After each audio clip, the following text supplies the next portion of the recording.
রানীবাজার স্থিত 11 মান্দাই বিধানসভার অন্তর্গত কৈতরা বাড়ি হিন্দুদের ৩৫ বছরের কালী মন্দিরের মাথা ও শিবের মাথা ভেঙে দিলেন কে বা কারা। তাকে কেন্দ্র করে আজ একটি মিটিং অনুষ্ঠিত হয়। ওই এলাকায় মিটিং শেষে সন্ধ্যার থেকে একদল দুষ্কৃতী এসে দুর্গানগর ও অষ্টমঙ্গল এলাকায় মুসলমানদের ঘরবাড়ি ভেঙে আগুন লাগিয়ে লুটপাট করে নিয়ে যায়। অভিযোগ ক্ষতিগ্রস্ত ঘরবাড়ির লোকেদের।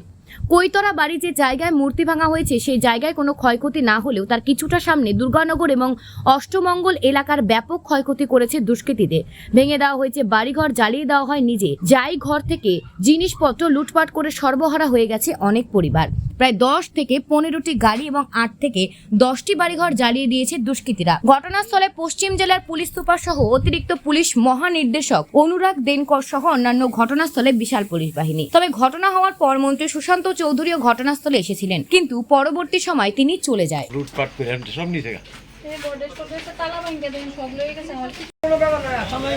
নতুন গাড়ি 1 বছর হয়েছে খালি আর কাছে দেয় না। এটা কি করছে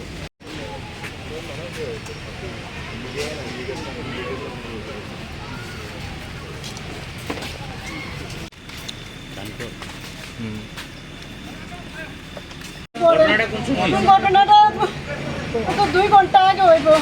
আমরা কি অপরাধ করছি তার কাছে আমি তো এতটুকু ভাবছি না তারা যে এরকম করবো।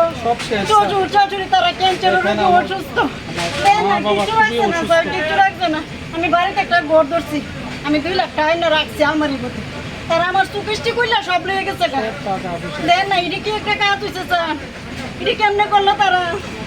আমার কিছু রাখছে না। আমার মায়ের ছোট ভাইয়ের ঘরটা পুরাটা শেষ। যখন আগুন দাওটা দিছে তার বড় টাকা পয়সা কম্পিউটার সব কিছু মোবাইলের বিজনেস করে সব কিছু তারা কিরিকিটা করলো। আমরা কেমনে রে গরিব মানুষ কাজ করে ভাত খাই, কিরিকিটা করলো তারা। বাংসে প্রমাণ ছাড়া না দাঁড়ান দাদা।